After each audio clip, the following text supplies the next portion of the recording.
Hey, team players, welcome back. Today's going to be a great day.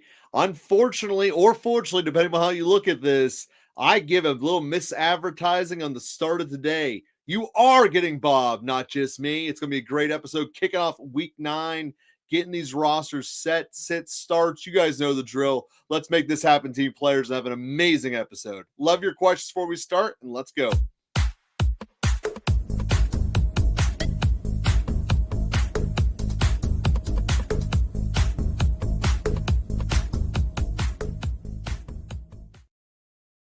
Works. So yes, indeed, here we are, guys. Welcome back. We lost Bob already. We're going to be having a little hit or miss action with Bob as we're getting this thing ready. But jumping in, first off, people, love that we're getting the questions in out of the bat. You guys are being fantastic across it. Always reminding everyone as we start here, we do quick hitters and deep dives here, local football flavor.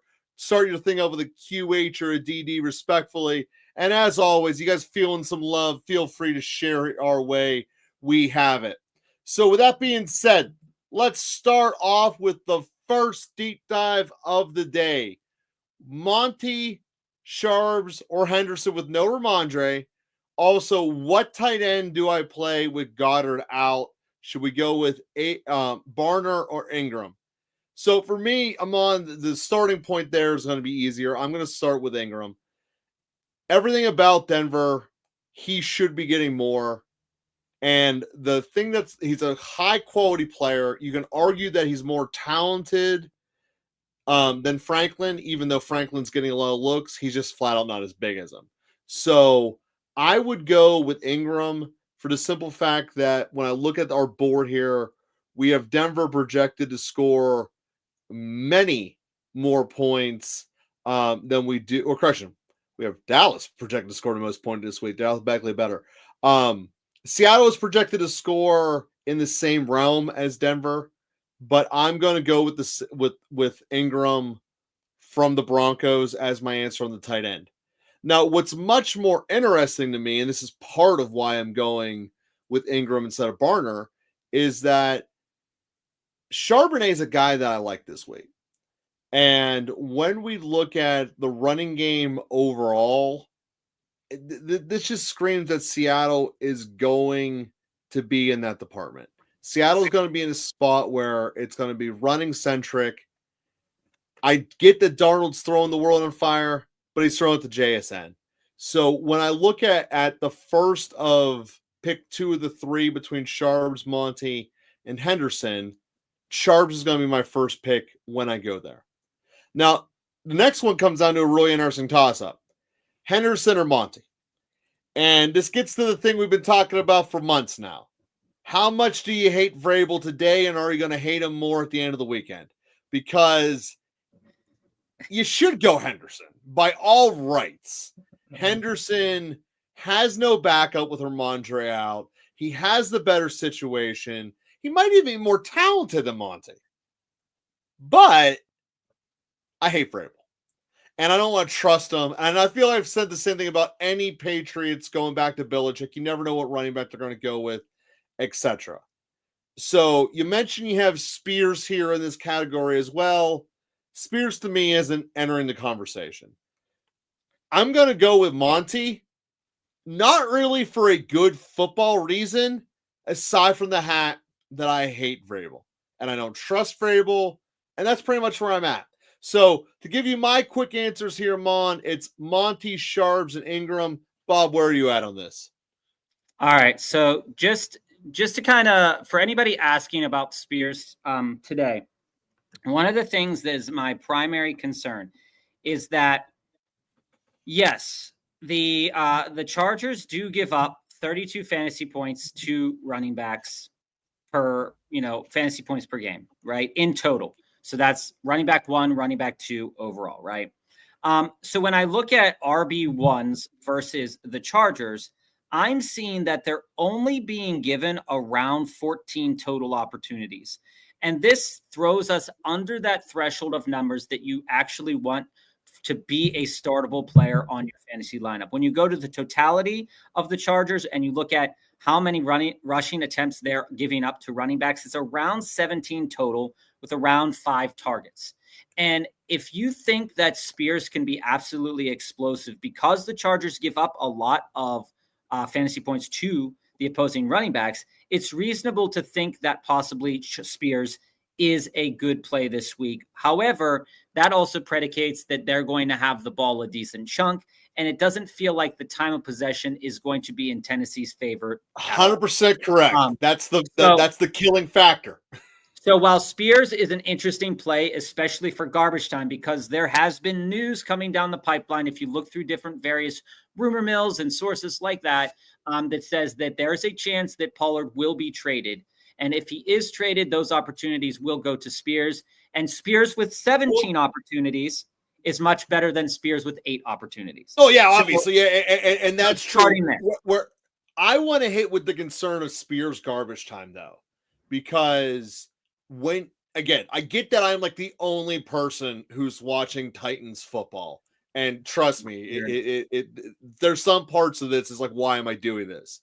But it is very apparent that Cam Ward wants more control of this, and there's going to be garbage time. It's a bad roster, but I don't think garbage time is going to be handoffs anymore. I think garbage time is going to be chucks. Now, granted, he's throwing an interception like 8 straight weeks, and he might just keep doing that.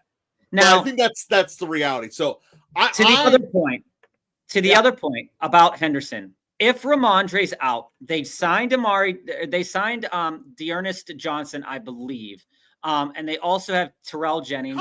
Still in the league? There with that. But if Ramondre's out, this matchup for Trevion Henderson does point in the upwards direction. It does. One of the things to note is that Atlanta gives up the 3rd most fantasy points in total to running backs and one of the highest RB1s. It's top 5. But here's to note the running backs that they've faced. So you've got your Bucky Irving, you got your Aaron Jones, Jordan Mason combination. They got floored by Rico Dowdle. Then you have Ja'Cory Krosky-Merritt, a game against Cook.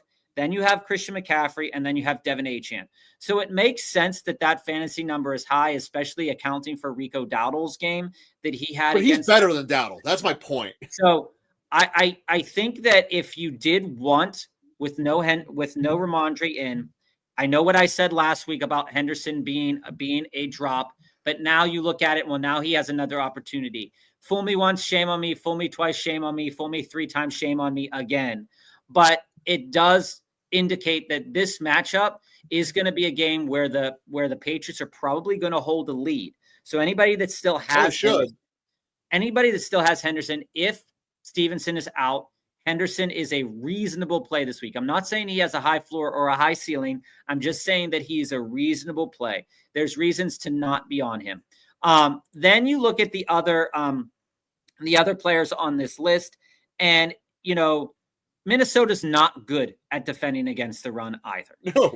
And when you look at where Minnesota ranks in terms of rushing attempts allowed, it's number 1 overall. Okay. So in terms of rushing attempts overall, they allow the most rushing attempts, but their fantasy points per game is still pretty low. So they're allowing a lot of rushing attempts. Their touchdown margin is pretty high. I'm rolling out most Detroit running backs this week. So if I have Monty and I have Gibbs, I'm playing one or both of them. Yeah, There's a very reasonable argument to make that both are going to be good plays this week because of that. And the fact that they're not giving up a lot of yardage through the air to running backs does kind of point that maybe this could be a good Montgomery game if they're moving the ball really well. And with J.J. McCarthy there could be a lot of mistakes for Minnesota. So I do like Monty. I do like Henderson. I could easily see myself looking at Charbonnet as well, because Washington does give up a lot of a good amount of rushing attempts, not a lot, but it is top 10. And a lot of yards on the ground, but Sharps hasn't truly been so efficient this year. So when I look at that and I say, I could see myself rolling more into Monty and Henderson by Sunday. If I'm not hearing good news about Stevenson, if I had to pivot into Sharps, I would. Now, as it goes to the tight ends on this list, And hopefully this helps everybody that's in the chat with their questions and comments. Yeah, because we're going to have to fly through the quick hitters. You guys were so great at giving us so many questions. When we look at AJ Barner, the matchup is good enough. The matchup is good enough. If he gets the majority of the targets, you're going to get about 4 to 6 targets from him, and he could do a little bit with those 4 to 6 targets. It's not like a light years matchup that you have to push him into your lineup. Ingram, on the other hand, there are a lot of question marks about Ingram in general, on how his target share looks in the system. His matchup is worse. Houston doesn't allow a lot of yardage to tight ends. They have a really solid defense. So for that reason, I would be on Barner, even though I see them both as a low floor option. I think they're both very low floor options. I just like the actual football player of Ingram much more than Barner, and hence that. CC. So this is a great question. I kind of like Hunt a little bit more if he's healthy. The matchup's really good. Buffalo is letting up a lot of rushing attempts. Oh, I get that. It's going to be a tight game. They're going to be able to move the ball into the red zone, and that's kind of where Hunt is going to shine. Pacheco's going to be out. The other running back on the roster is Brashard Smith. So this is going to be a good game that if you had Smith as a flyer, this could be a good game to utilize him in, because of the rushing attempts are going to favor Kansas City in this game. And the way Kansas City's defense has been playing, I honestly don't think with Hunt, he gets the money carries. And so I think that pushes me more into Hunt than Walker, because Walker's not getting the money carries unless he makes the money himself. Yeah, which is harder, obviously. So Hunt is probably going to have a lower yardage. See, that's the right answer. Then the answer is Hunt here. And jump into your other observations. Oh, by the way, love throwing the questions at us before we even start the day. So team is 3-5. Send an offer for My Worthy and their AJB. The schedule looks lovely down the stretch. Yeah, I mean, Bob, what do you take on that? You might, and I talked a little bit, I think it was with Jesse, about A.J. Brown the other day. A.J. Brown's hamstring injury does worry me. It should. But all things being, as they are, he still is commanding a large majority of the shares of this offense. So it's Goddard, it's A.J. Brown, and it's Devonta Smith. And if you look over the last, I think, 3 or 4 games, there's only one game where he was below 7 targets. Now, there are games where he does a lot with those targets, and there's games where he doesn't do enough with those targets. The same could be said about Xavier Worthy. We have just as much concern for the Chiefs pass catchers down the stretch with their games being kind of weird. And we'd have similar concerns with A.J. Brown with the injury. But I think overall I think you could tie yourself to A.J. Brown down the stretch a little bit more and just put him into your lineup and don't take him out. Hope he hits on a week, and just understand that there are games where he might not. Yeah, that's the risk of taking A.J. Brown. And CC, I've said this many times throughout the offseason, many times throughout all of it. I don't want to own Chiefs in the playoff run. Just period. Their schedule is wholeheartedly destructive. And that's why I would stick over there with AJ Brown. For this question, CC, I don't think you overpaid, because here's the thing. We know that QJ has games where he's going to disappear, and that was this past week. The week prior to that, he got a good share of targets. So, I mean, QJ was doing well at the beginning of the season. He has a chance to pop off later in the season, sure. And Sharps, for people right now, he's a playable guy. He's a very playable guy. But I think with Nico, you're 3-5. So, getting Nico from me, I don't know how much that helps you in this moment in time. But when he plays every single week, he'd be a top 5 in a week receiver. Or two, when he's fully healthy and not worried about the concussion, he might even be back this week. But when we look at Nico, he's a slam dunk, and I think that I'm willing to give up those pieces, and I don't think it's an overpay at this moment in time. Bob, you're totally right. You get something signed by someone, you might as well just put him on death row. I'm telling you, honestly, I'm just saying it's a bougie. It's a bougie. This is why I can't get things signed by famous people. The other last thing that I got signed by a famous person was Newman from Seinfeld, and I haven't heard about him since. So, no, you haven't. So, but to answer your question, it's baked into here. Hunter in the flex or Debo I like I'm on Hunter. Hunter. If you're especially in a league that's giving you defensive points, I like Hunter. There's a lot about Washington that's becoming concerning, and maybe Debo's kind of touching the edge of the end. Well, I don't think Debo's so let's just He had a great week in September, but what have you done for me lately? Very briefly, if Brian Thomas Jr. is not going to be getting the full kind of get up here, I think it's very easy to walk into a guy like Travis Hunter. The thing to kind of worry about though is that over the whole season and not just the last 4 games, you look at it and you say, okay, Las Vegas, they've been pretty good against the wide receiver, whoever's lining up wide receiver 1 against them, because their rush defense is pretty bad. So you look at it and you say, okay, well, maybe Travis Hunter doesn't have a good game. Debo has a better matchup, but it looks to me that if Jaden Daniels isn't playing, then I don't really feel great about starting Debo. But Debo's slotting back into that role of number 1 with Terry McLaurin out.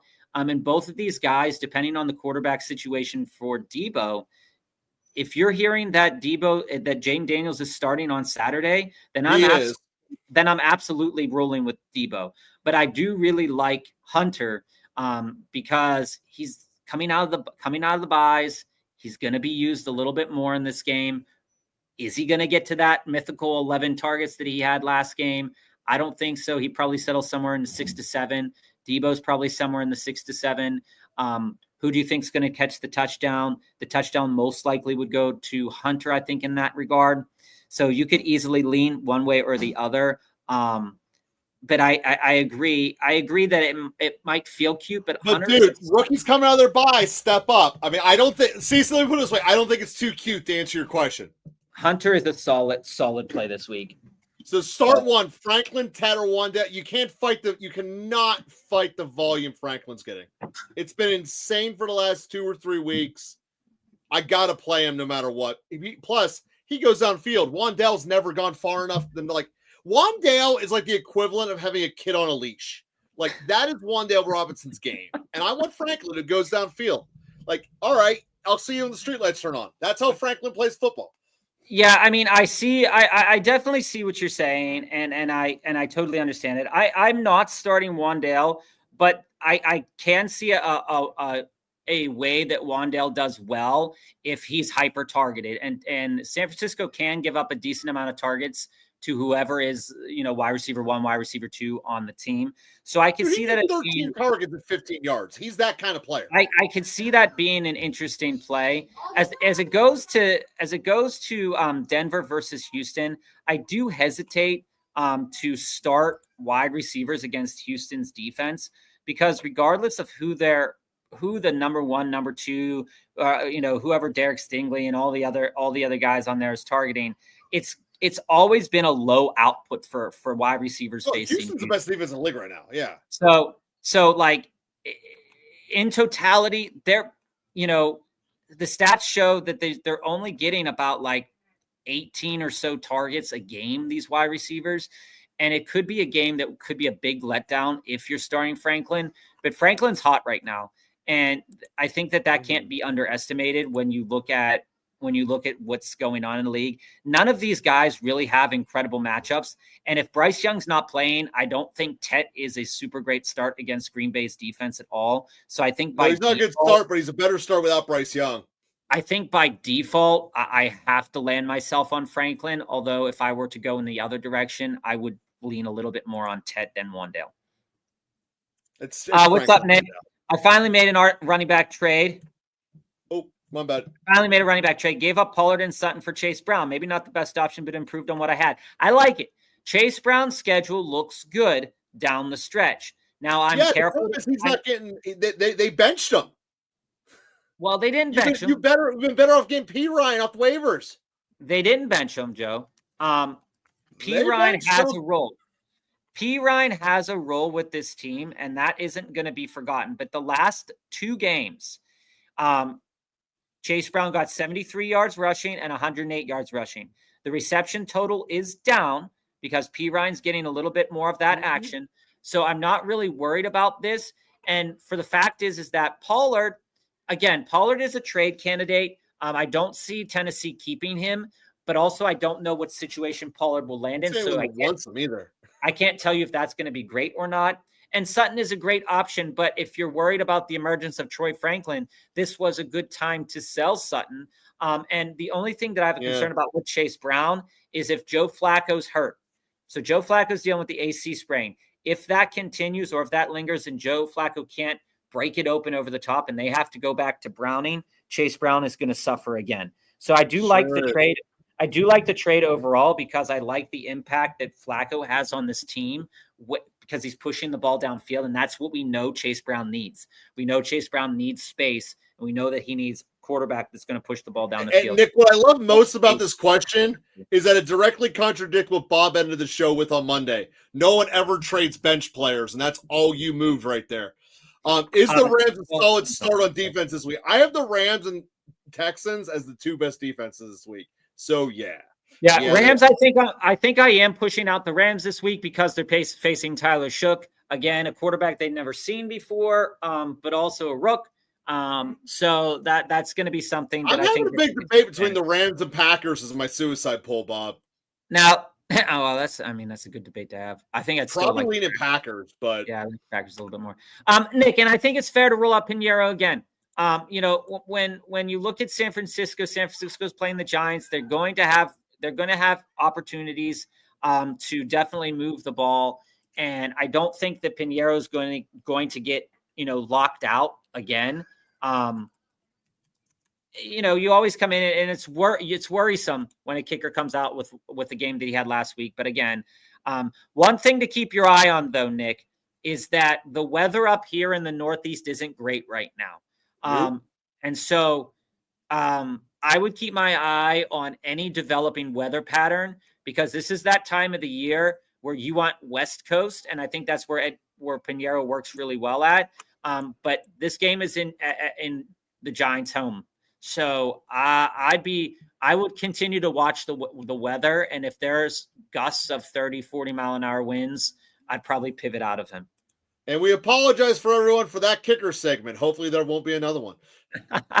And for anybody in the chat, at Local Football Flavor, we do answer every question. So feel free to leave your question in here. And if you can't watch right now, watch us on replay. Start one this week and or rest of season. Caleb or Nix, I want to drop one for a handcuff. Also, I have Hampton and Ayuk taking both my IR spots. Should I drop Ayuk and move Ricky there to get two handcuffs? I mean, this is kind of Ayuk for me. We knew this going into the season, guys, that Ayuk was probably going to come back probably week 12, week 13, somewhere in there. And if they were in a playoff run, he was going to help us. He would help you potentially in the playoffs. But right now, it's not looking like it's going to be great. Jason, answer your first question. I would way rather have Knicks rest of the season. That there's no doubt in my mind about that. Caleb Williams is about to face the Chicago Winds, which he's not strong enough to throw the ball through. And until I see facts that show the opposite, that fact remains. And most people do not get a stronger arm in the NFL. So with that being said, the coach is already trying to hide him from his inadequacies. Mother Nature won't let that happen. So I want Knicks for your first question. Now, in terms of having two handcuffs, your roster's that's not the way to build a team. I would rather, obviously you're keeping Hampton because he's going to be the guy, but I'm not opposed to keeping Ayuk, but also only as I need to see it for a week before I start him anyway. Like if he comes back in week 14, you're not starting him in week 14. So that's one of the things you got to know about him. You got to see he's back. But there's the Niners themselves are going to play him because they are in the playoff hunt themselves. So these are all things to consider, but I don't know if Ayuk is the savior everyone's billing him out to be as just a starting point. So dropping him I'm not exactly opposed to, but just throwing that out there as a starting point. So just one more addition to the discussion about quarterback is that Caleb Williams absolutely has the better matchup. That is not a question. Well, that's this week. I was answering the rest of the season. But I'm saying this week, I'm taking Bo Nix long term. But when I look at just right now this week, the matchup for Bo Nix is not great. He also has a little bit of rushing upside. Houston hasn't faced a rushing quarterback like him yet this season. And so their numbers against rushing quarterbacks look good because they face like Matt Stafford, Cam Ward, Cooper Rush, things like that. So the stats are kind of conflated a little bit there. But he is attempting a good amount of throws where we want a quarterback to be very fantasy relevant. And Houston can cause a lot of turnovers. The only thing that I'd be concerned about is that Houston would get him for like 2 to 3 interceptions and he'd only pass for 2 touchdowns. So if there's a good amount of negative points for interceptions and stuff in your league, Nix is a hard start. Caleb has a better matchup, but what we want to also remember is that, looking to this week specifically, week 9, and we look at Chicago overall, is that the Bengals aren't very good. And so, true. They're not good in any facet of the game. And Justin Fields looked good last week. So, I have to push Caleb Williams this week. But if Bo Nix gets 40 attempts, that could be a great game for Bo Nix. I'm on Caleb Williams this week. The rest of the season, I'm absolutely on Bo Nix. This matchup for Nix is going to be pretty tricky, I think. Who's the best pickup handcuff on the waivers right now?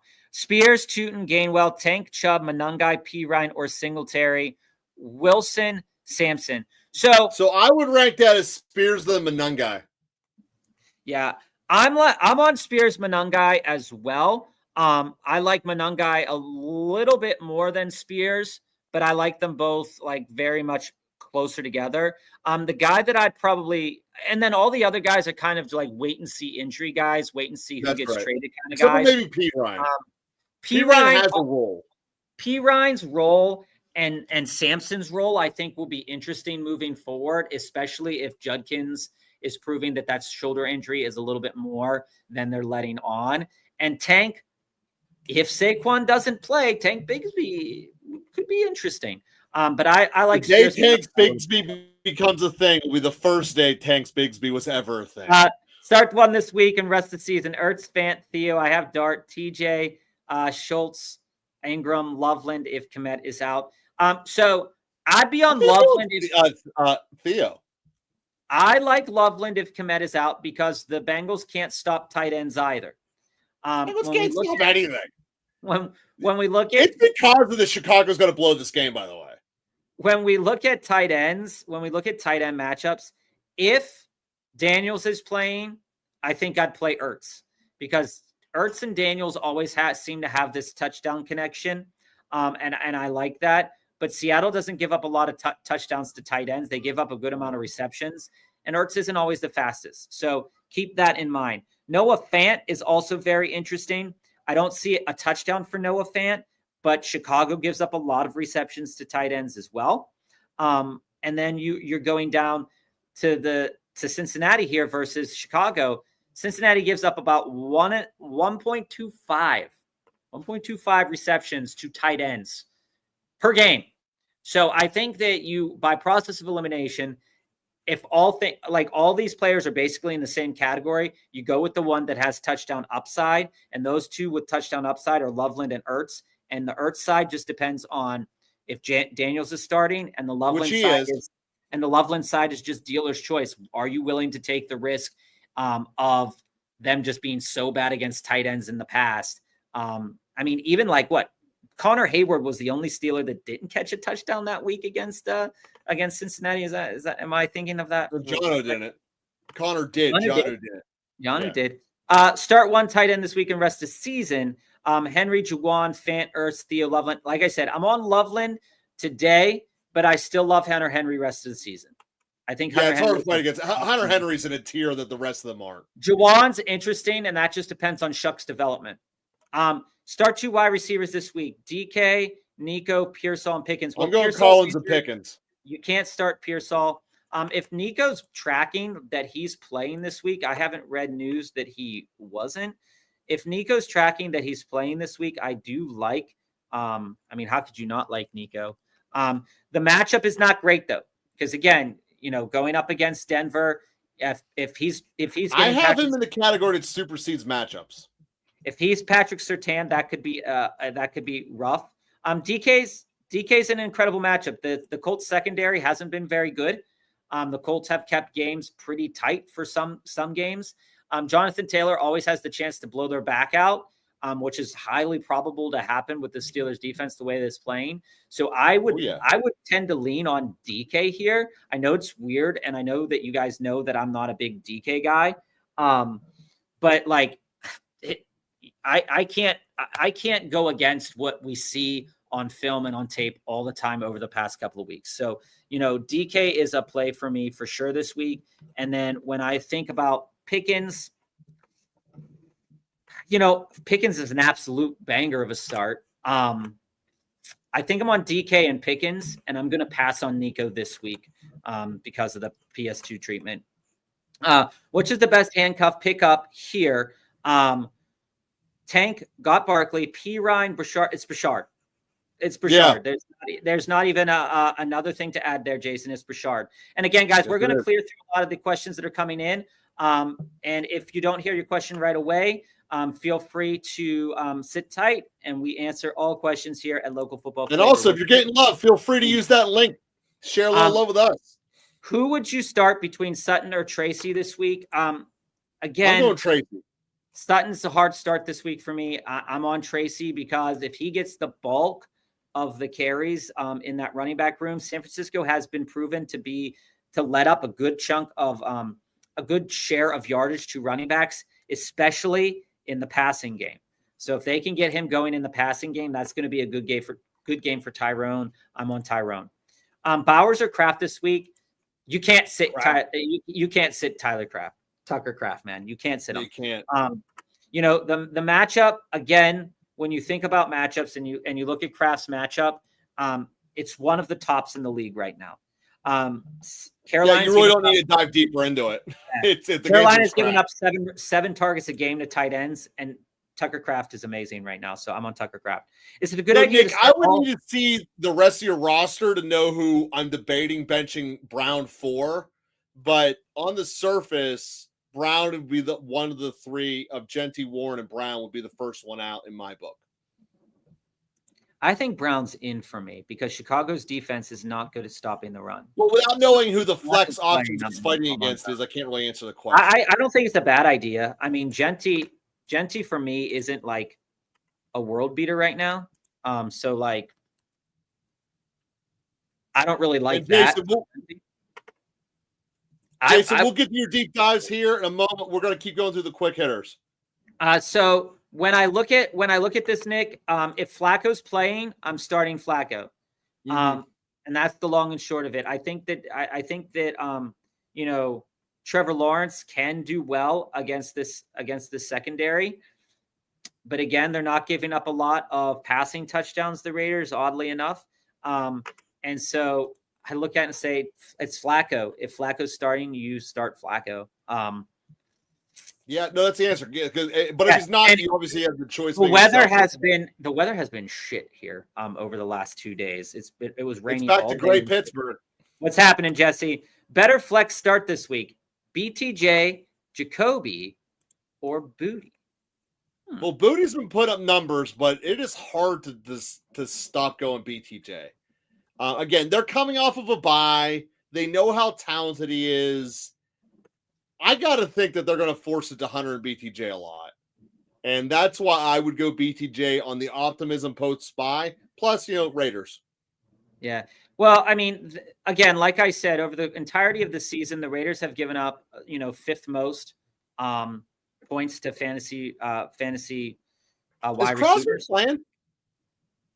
So I don't know yet. I didn't see any news. If Crosby doesn't play, there's no pass rush in Oakland. So if you're looking for a start this week, I think you have to rule yourself into BTJ. However, if you're worried about the injury, I think a pivot, and this is gonna sound really, really weird because of all the weird trade talk, but Jacoby Myers would be the pivot because the Jags offer, one of the higher points on the slate to fantasy wide receivers.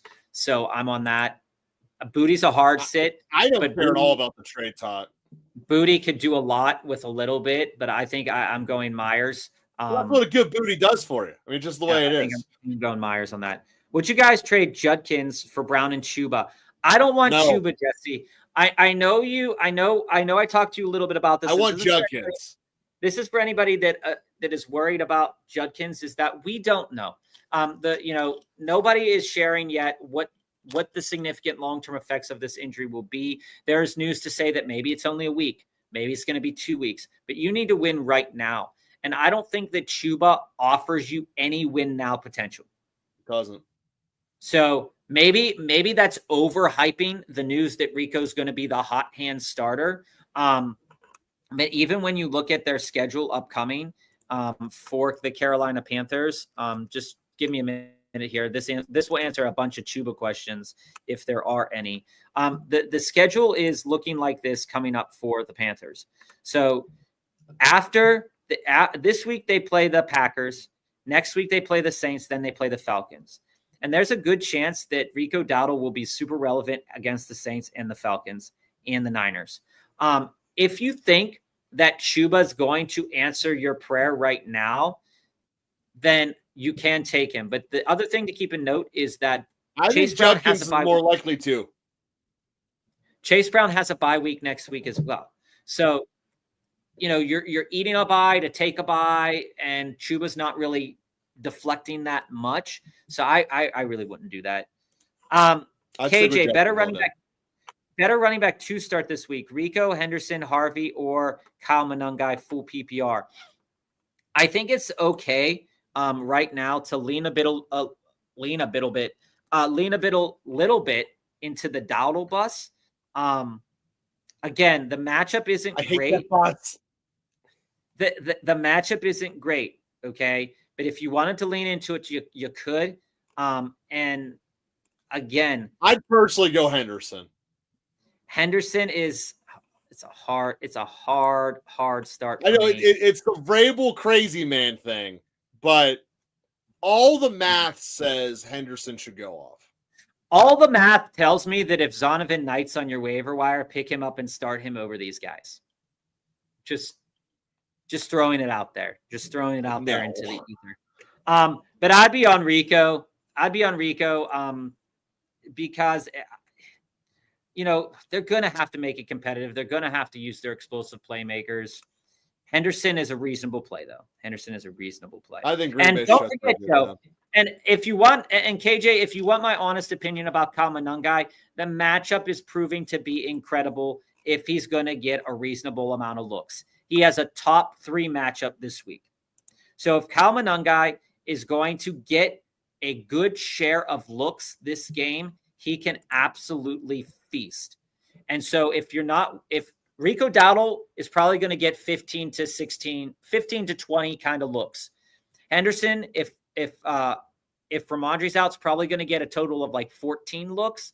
If you think Kyle Monangai can beat that on 8 to 10 looks, then you choose Kyle Monangai, because Kyle Monangai has an incredible matchup. What's up, Steve? Haven't been here since last season. Missed you guys. Lost your channel because I forgot the name. Well, we are here. Welcome back. Flavor. We are here, guys, and we are answering all of your questions. Subscribe, Steve. You won't lose us. Is QJ a drop? No, he's not a drop. He's getting close, though. If you need to drop him for somebody that Jimmy's back, he's not quite, but he's close. Like if I want to pick up Rashard Smith or Tyrone Tracy and they were on my waiver wire this week and I wanted to move QJ, I would. I still think if QJ pops up with another good game, you could absolutely pair him in a trade. You just saw, Jesse, someone in the chat share that they got added QJ in a trade and were able to move him. So, I mean, like that's the thing. We appreciate you, Nick. Thank you. Tricks, do I play Marks over Sutton? Sutton is a big risk this week. Or if Ramondre doesn't play, do I play Henderson over him? I like Marks this week. I have told you guys so many times about the fact that I am just not sold on the Denver rushing, situation that they're giving up a good amount of rushing attempts on the year. 16 rushing attempts per game they're giving up to running backs this year. Woody Marks is designated as the RB1 right now. So if you look at in totality, Denver on the whole in terms of rushing attempts, overall they're giving around 20 rushing attempts. And for me, the Woody Marks situation in, is he going to get pass game work, et cetera, doesn't really affect him in terms of Denver. Now, the floor for rushing yards is going to be lower. So, when I look at Denver, Denver's not giving up as many rushing yards as they are giving up rushing attempts. So just keep that in mind. And that's a little bit, conflated too with Jonathan Taylor, but all things are kind of evening out now. So they're not giving up a lot of yards, but they're giving up a lot of attempts.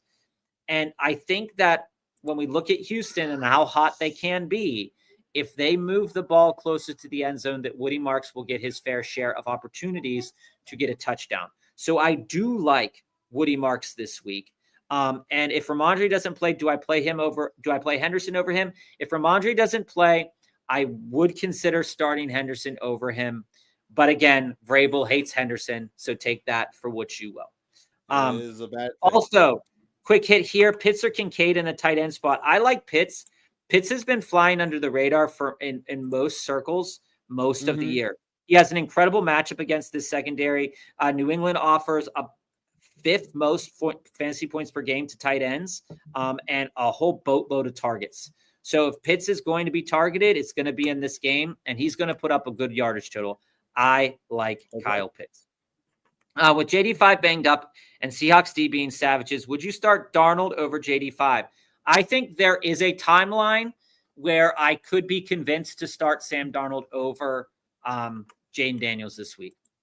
I think I couldn't make that decision. I think I couldn't make that decision fully until Saturday, though, until I see what the news is fully about Jaden Daniels' health.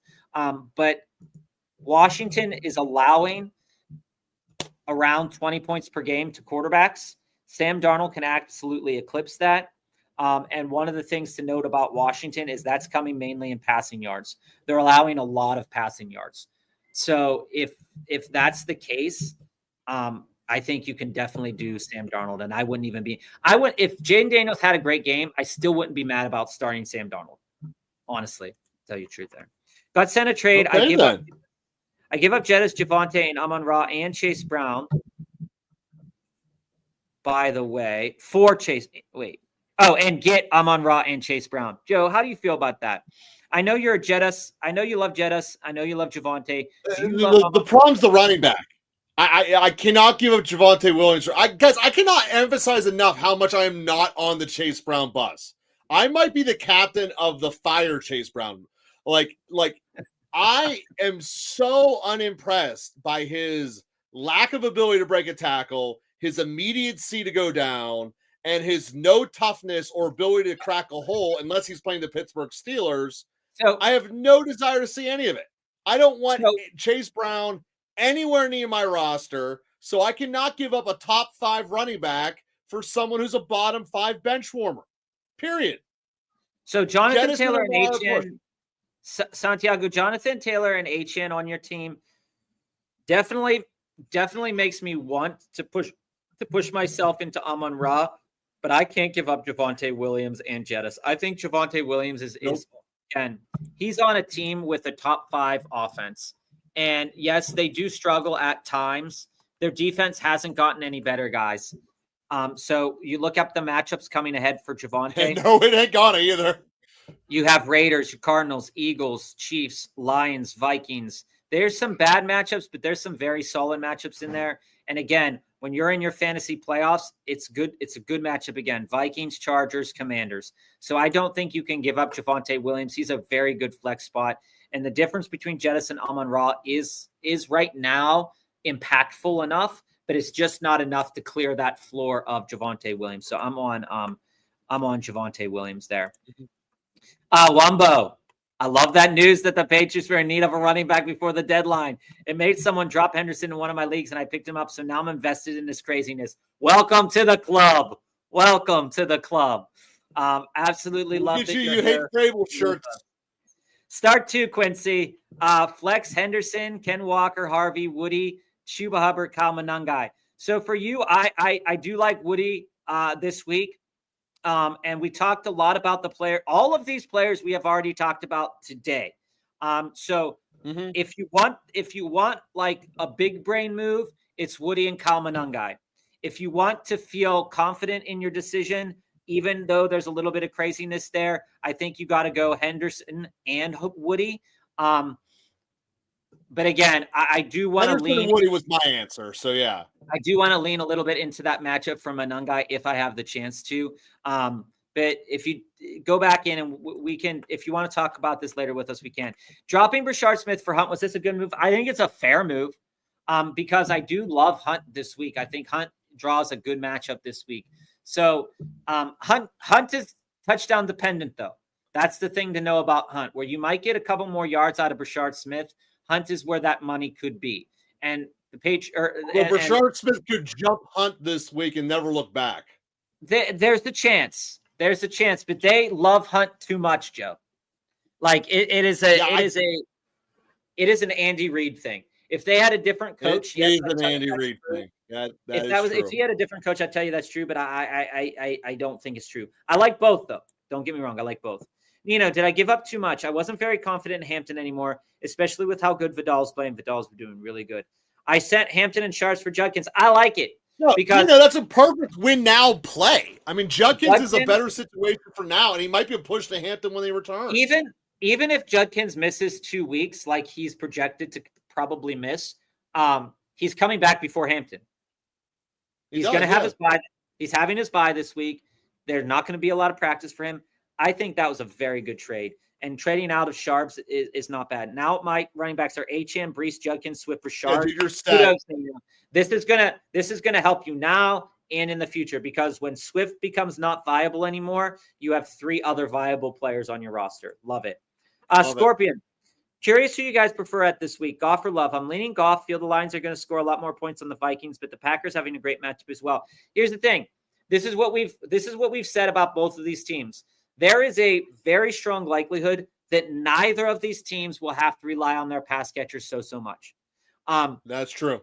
Josh Jacobs being a little bit dinged up. Carolina's run defense is much better than it was last year, and they've been pretty good against opposing running backs. So there is a stronger chance, I think, that Love throws for 2 or 3 touchdowns than Goff. But here's the other thing to keep in mind is that Jared Goff versus the Vikings, that's a divisional matchup. Dan Campbell wants to blow them out of the water. So any opportunity that he does, but also Minnesota could score a whole lot more than Carolina.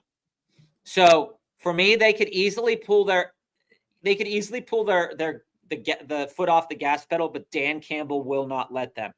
And Love certainly has that possibility. So I guess when you talk all into it, that makes sense on Goff. LaFleur will pull the brakes, pull the off the. Sure will. So I'm on Goff, but I do think Love has a good game. I think he's good. They both have great games. That's a good problem. It's a good problem, Scorpion. Scorpion, I also need Nino also need a QB this week, fellas. Kyler, Goff, Darnold, Love, Purdy. Well, I'm not on Kyler, and I'm not on Purdy. Like I told you, I'm probably Darnold above those two, though. I think that Darnold is in for a good week. When we look at just projections for quarterbacks on the week right now, Darnold is projecting at around 17, 18 points. Jordan Love's projecting around 19 points. They both have similar ceilings.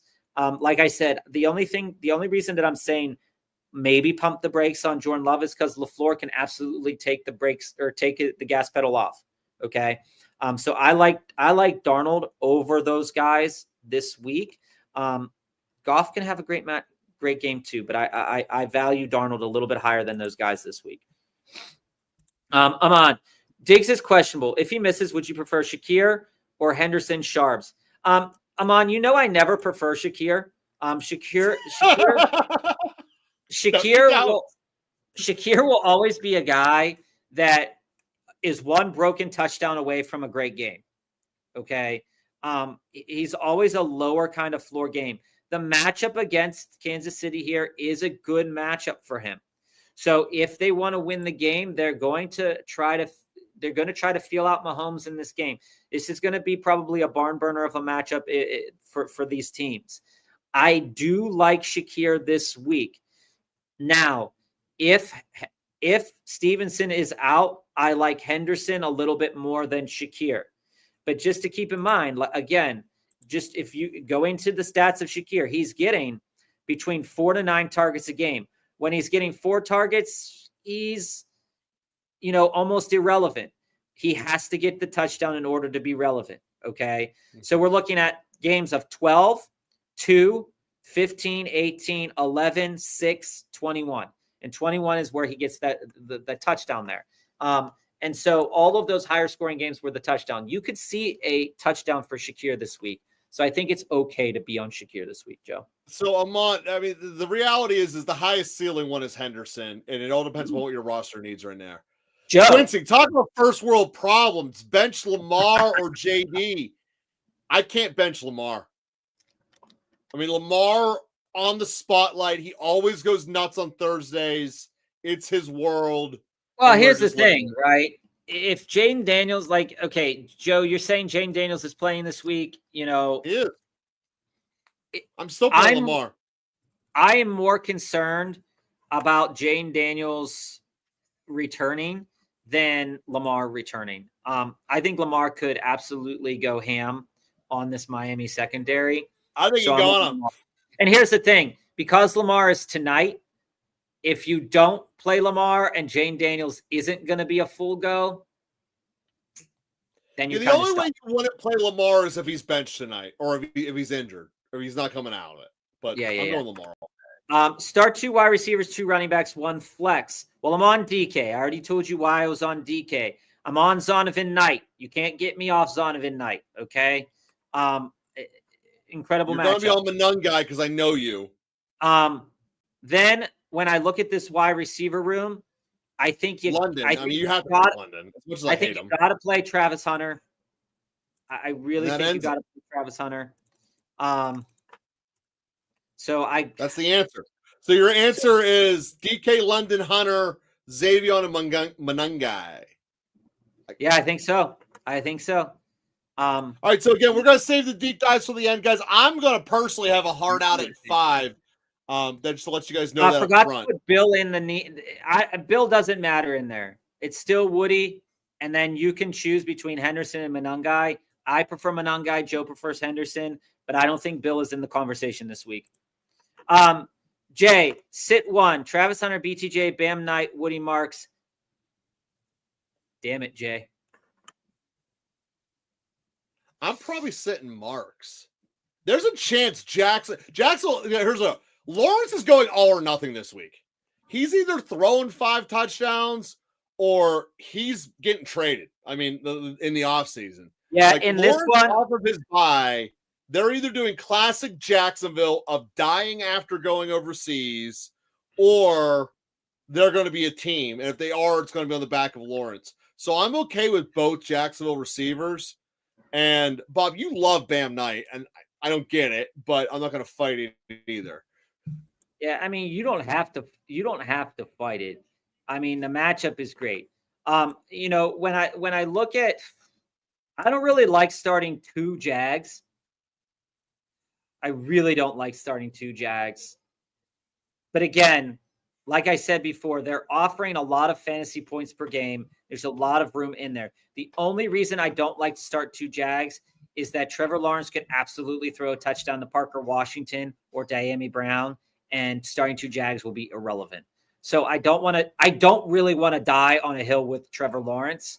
And for that reason, I think it's dealer's choice of who you want to start at the wide receiver position. I would be on Travis Hunter over BTJ, and then Bam Knight and Woody Marks. But I could see a script where they pepper BTJ with targets because BTJ is mad, but also BTJ is dealing with an injury. So consider that. Which running back would you start in order? I would be on Hunt, Manungai, then Spears, Jesse. That's right. Because I think Hunt has more touchdown equity.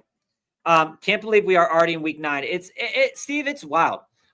Week 9, I'm 6-2, doing good. I have Bucky on the bye, so I'm forced to start one of these guys. Charbonnet, Marks, Pollard, Brashard Smith. I have HN playing tonight. I think I'm on Woody Marks because the opportunities will be there. But again, everything that I said about the Chiefs can also apply to Brashard Smith.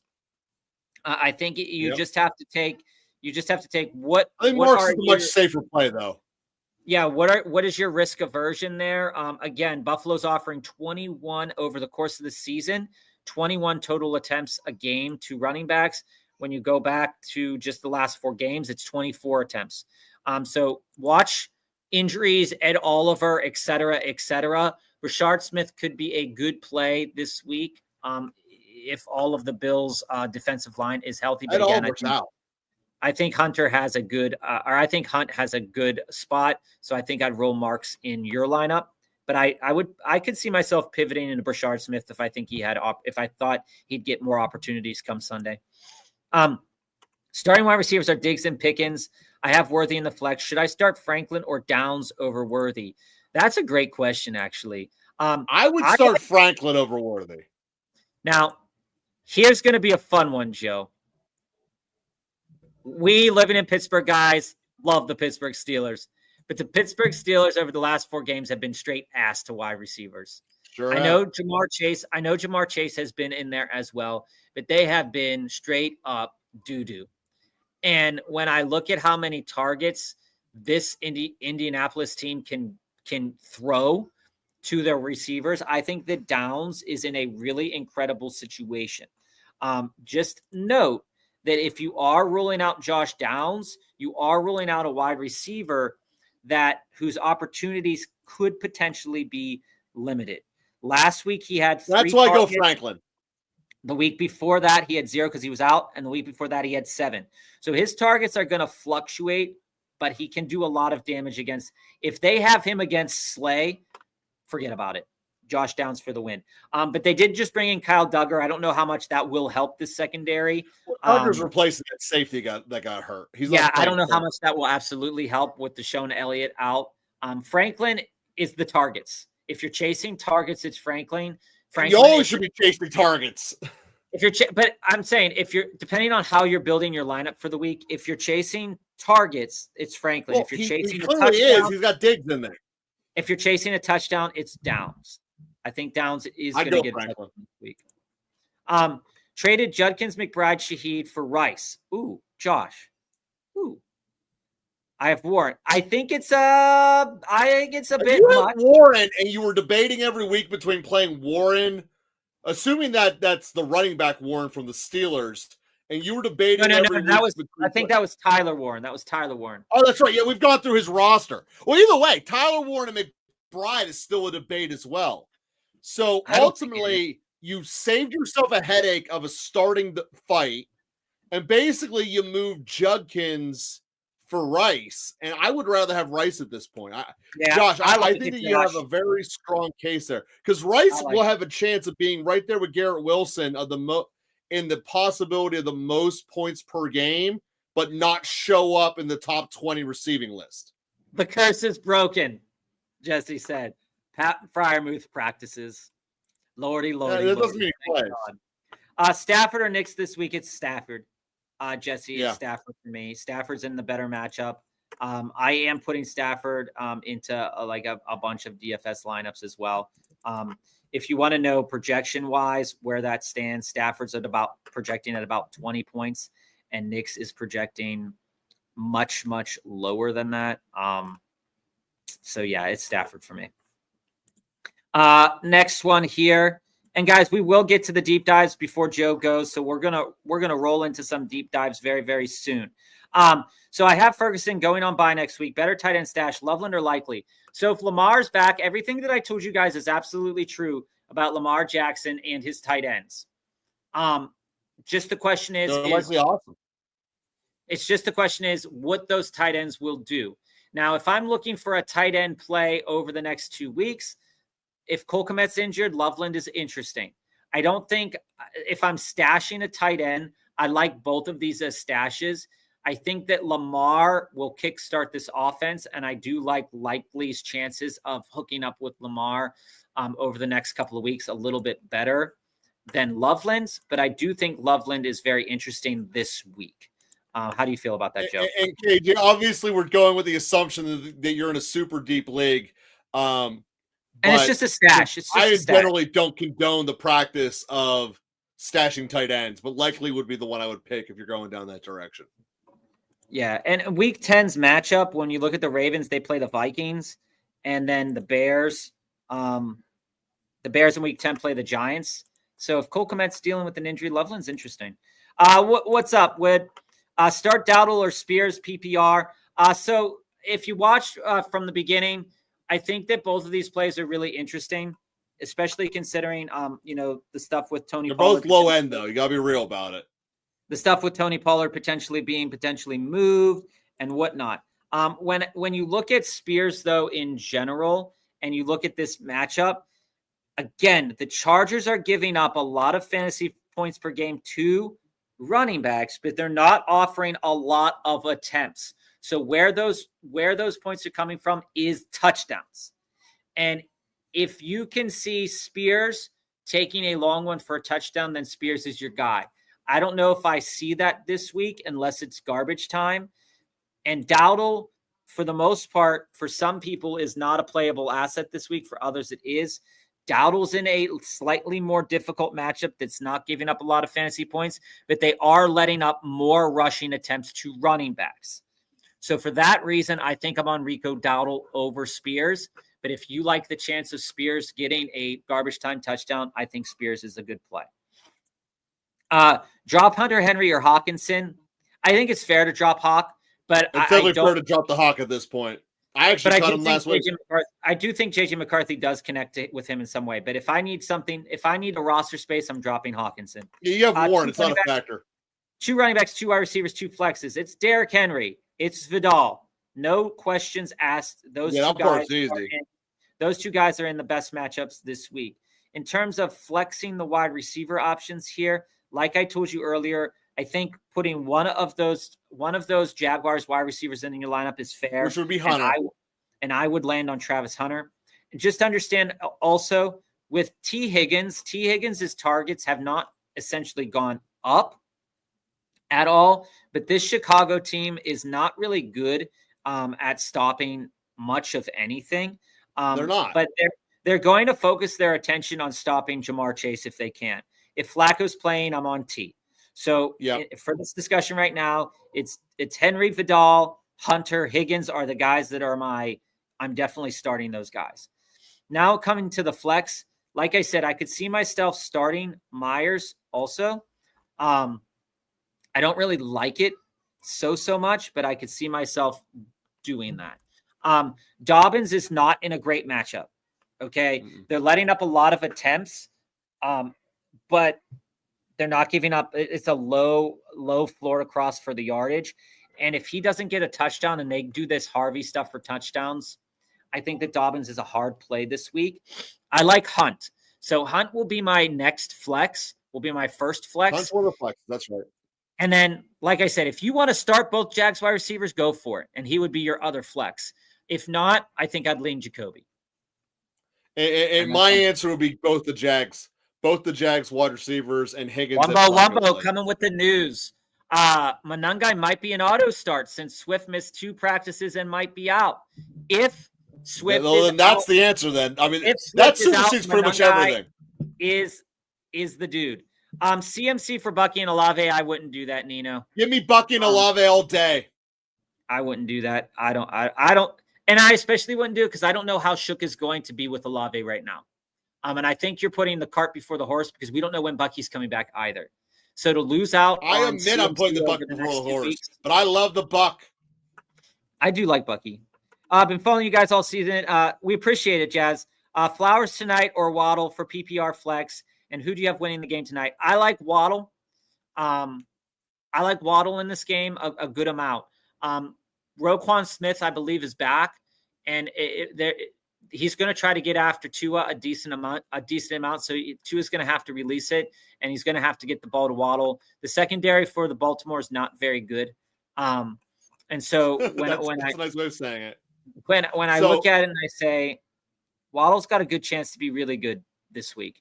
They're offering. I'm seeing Waddle do a lot of garbage time work as King Henry annihilates them. And Lamar runs them apart. I think that's really how the night's going to go. Yeah. I think Waddle puts up more points of Flowers because Baltimore, even though they'll score a lot, they won't have to push it, and Miami will. And King Henry is if Lamar's fully healthy, Baltimore wins this game. If Lamar's fully healthy, Baltimore wins this game. So let's hit some of those. Lamar isn't healthy. They win this game. Let's go to some of those deep dives, Joe. Before you go at 5. I'm telling you guys all this right now. On December 7th, Baltimore and Pittsburgh will play each other. They both will be 6-6. So for anybody who's just joining, we are Local Football Flavor. We do answer all questions in the chat, so leave your question in there. If you don't hear your question being answered right away, sit tight. We do answer everything. If you have to go, watch us on replay. We're going to hit some of these deep dives before Joe goes in about 7 minutes or so. What running back should I target? I need one because I only have Vidal and Kamara with Rico, White, and Pollard. I wanted to trade Shakir, Ricky Pearsall, or Wandale for a low-tier running back one. I think that if I'm going to trade for a running back right now, and Joe, you can feel free to say, ooh, that's gross. Don't do that. It's going to have to be somewhat gross. You don't have a lot to move. You're looking at, like I said, you're looking at those Kansas City running backs. You're looking at and I said this a couple weeks ago. I've been on board with some Brashard. He's cheap enough. Joe poo-pooed this idea. If you guys all remember this a couple weeks ago, where I said trade into Kareem Hunt. I definitely do that. I still do that. I do that knowing he's the starter. I think Kareem Hunt, Brashard Smith, something like that is interesting for me. I think Tyrone Tracy is interesting. If you get Tracy, that's the winner. I just don't think you'll be able to. I don't think you cannot tell me. You cannot tell me not to trade for Javonte Williams. His price has gone up. You also cannot tell me to not trade for Kyron Williams, but his price has gone up. And his price has gone up by default because of all the other running back injuries. If you are, you're not getting either of them. No, I'm not saying that you can't trade. I'm saying you're going to have to put together a package for them. But if I'm looking for a low tier running back, it's Kareem Hunt or Brashard Smith or Tyrone Tracy. One of those three guys is a low-end option. Even Kyle Monangai, guys, if he's not on your waiver wire and you need to trade for him and you offer like Shakir and you're like, give me Kyle Monangai and somebody else, they're going to be like, yeah, sure. Yeah, sure. Why not? Like, I'll do something like that. It will throw them totally off. But again, that's something that I'm looking at. And I think that when you look at the lower tier running backs like this, let's say you wanted to trade for Trevion Henderson as well. He's absolutely not part of people's plans right now. He's going to get kind of dog water discussion as well. Other players to look at, but that are not another player to look at, David Montgomery. David Montgomery continues to go under the radar in most fantasy circles. He's very touchdown dependent, but he's a low end guy that if you're worried about Kamara's injury, you absolutely can trade Shakir straight up for Montgomery. And there won't even be a question. As running back 2 is not a problem.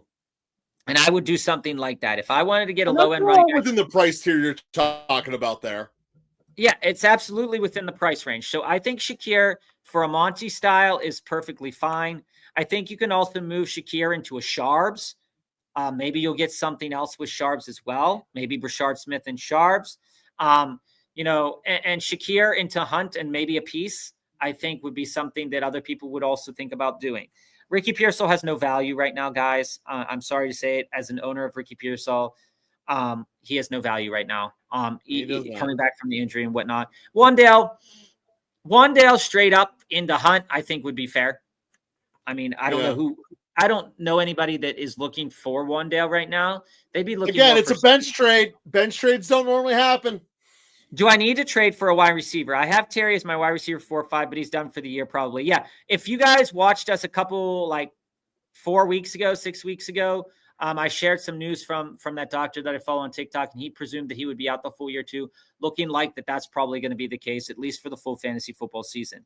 My running backs are Barkley, Javonte, Kyron, Tracy, with spot starts in White Rico. Yeah, you don't like knowing that you have Barkley, Javonte, Kyron, and Tracy on one team. I think that's great. White and Rico as spot starts. Nico, London, Sutton, and Harrison. I actually don't think you need to trade for a wide receiver. But if you wanted to trade for a wide receiver, you can absolutely absolutely pay White and Rico. If Rico has another pop-off game this week, he's riding your bench, you're going to be really mad that he's been riding your bench, right? If White has a pop-up game when he comes back and Bucky is not fully healthy yet, I think it's good. I think it's fair to sell White and Rico, knowing that you're so strong at the top of your lineup. Even in the off chance that Barkley's out, Javonte and Kyron are very strong. And even if I had to play Kyron and Tracy week 10, I would be okay with that, knowing that Javonte will be back week 11. So if I wanted to move White and Rico into a wide receiver, I would pair White and Sutton, or White and Harrison, or Rico and one of those wide receivers, and see if I can upgrade my wide receiver position.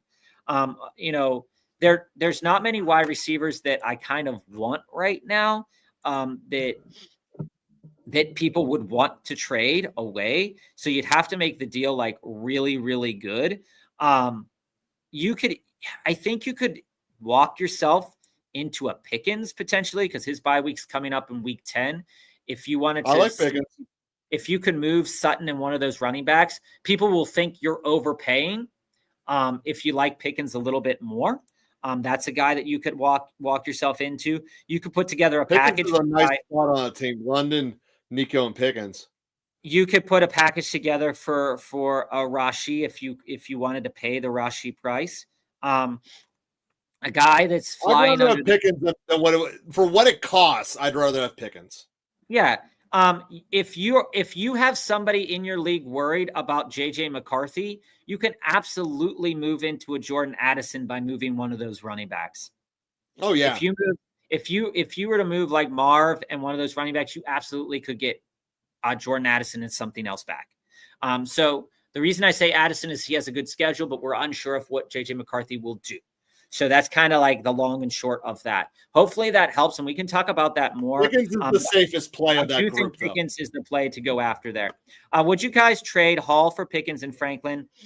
Yes. Only wide receivers on my team are Rice and Nico. Running backs are Henry, Judkins, Spears, Monungai, Hunt. In this case, Jesse, doing that. Yeah. In this case, Jesse, I would. So if I have a player like Hall who had a huge pop-off game, and I can move into an asset like Pickens. Now, just remember, Pickens' matchups are going to be here and there over the next couple of weeks of the season, but they're going to be more competitive games. So they're going to be games where they're going to have to use Pickens and CeeDee Lamb more. So while the matchups aren't going to be super incredible moving forward, they're going to have to utilize him more. And I think George Pickens can shine in a competitive matchup. Okay. And with Franklin, when you look at Troy Franklin is getting targets from Bo Nix. When you look at the schedule moving forward for the Denver Broncos, similarly, you see a schedule that is laden with teams that have some good secondaries and some that don't. Teams that they're going to be facing: Texans this week, Raiders next week, Chiefs, Commanders, Raiders, Packers. Fantasy playoffs, though, are Jags, Packers, Chiefs. And the Chiefs game could be not a great matchup, but the Jaguars and Packers game is not a terrible matchup for Franklin in the fantasy playoffs. And knowing that I have Henry, knowing that I have Judkins, I'm knowing that Hall is on his bye this week. If you want to get Pickens now, and this is the reason why this is like a tricky one, right? Is I know we talked about this in the chat of the other video, but that Pickens, it's like eating a bye, right? You're eating Hall's bye week. You're either going to be eating Hall's bye week this week or eating Pickens's bye week next week. And so my question is what would you rather walk into this week? And if you need to start Pickens and Franklin this week, then sure, do the trade this week. But I'm doing the trade regardless. I'm doing it right now. If I could wait a little bit more to see what the Judkins injury, when he's going to return, looks like, maybe I'd wait a week if that person was willing to wait, because I don't see Franklin popping off this week. Pickens can. If you need to do it now, I think it's fair to do it now. I think you're getting a good value in return for Brees. I think it's a fair value for him. And I like it. I like Pickens long-term, and I like Franklin long-term. Hall is going to have up and down games. We know this. What is the best lineup to roll out in my Yahoo league? Nix or Darnold, CD, Adams, BTJ, Jacoby, Booty, Vidal, Sharps, Hendo, Harvey, Rashard Smith, starting Ferguson. I think it's Darnold at quarterback. For every reason that I have said before, KJ, Darnold's matchup is better than Knicks' matchup, they're offering a lot of passing yards. JSN is incredible. And I don't think that you would be mad. I don't think Knicks is going to pop off for 5 touchdowns, 4 touchdowns, and like 2 of them being rushing touchdowns. I don't see that being within the scope of what Houston's going to give up, realistically speaking. But this matchup for Darnold plays into Darnold's strength, and I think that it's one to take advantage of for a guy like Sam Darnold.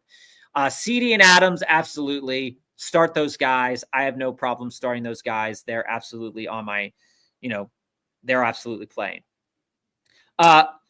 Running backs, Vidal, smash start this week against C. Now it comes down to BTJ, Myers, Booty for your 3rd wide receiver position if you play 3 wide receivers. And I think you got to go BTJ.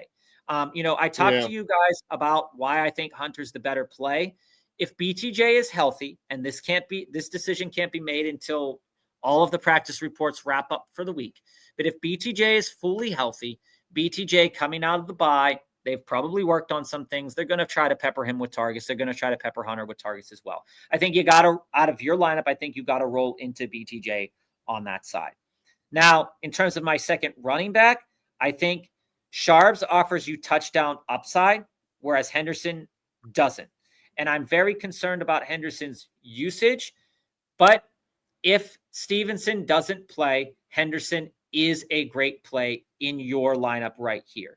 So I think that I'd be on Vidal and Henderson out of that grouping of players. Now, if I'm looking for a flex play out of Myers, Booty, Harvey, or Sharps and Brashard Smith, there's many reasons to like all of those guys.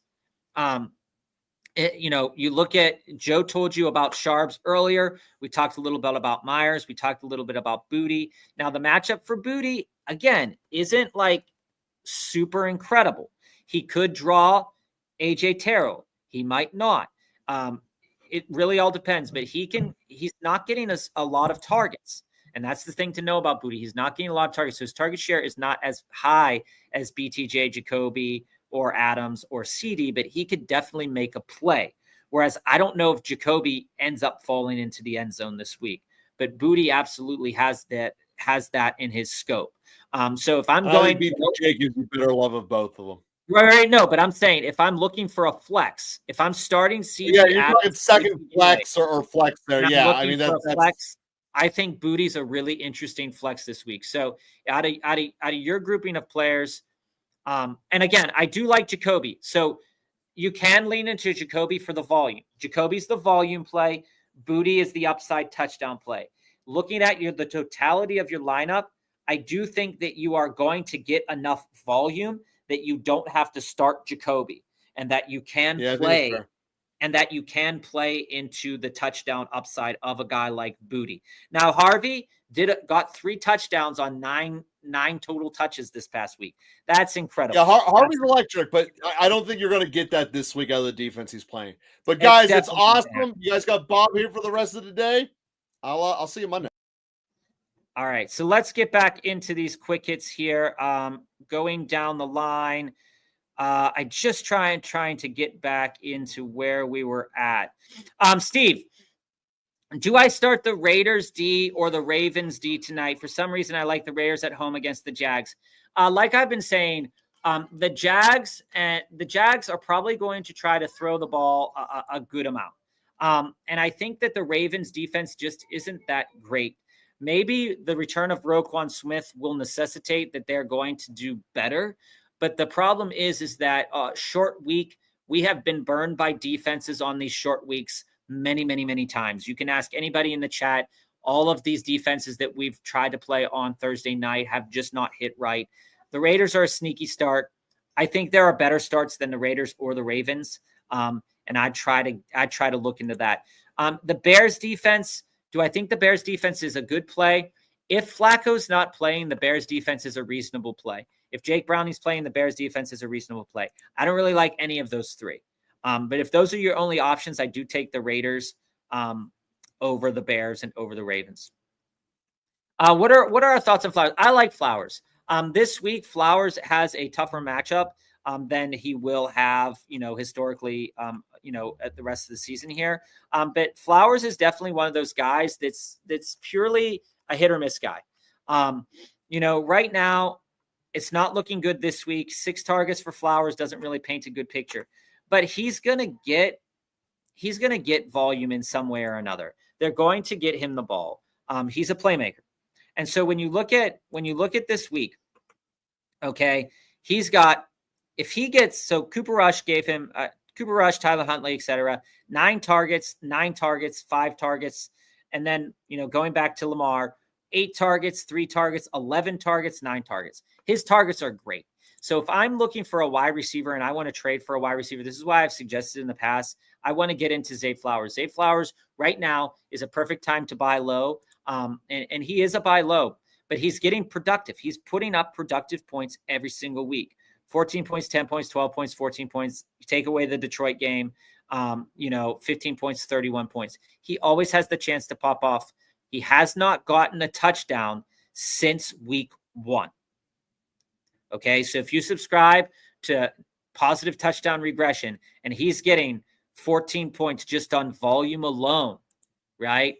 He is a great guy to move into. I really, really like it. Chase Brown is fast, but he's not a good football player. He doesn't have the fundamentals. He's totally right. Yeah.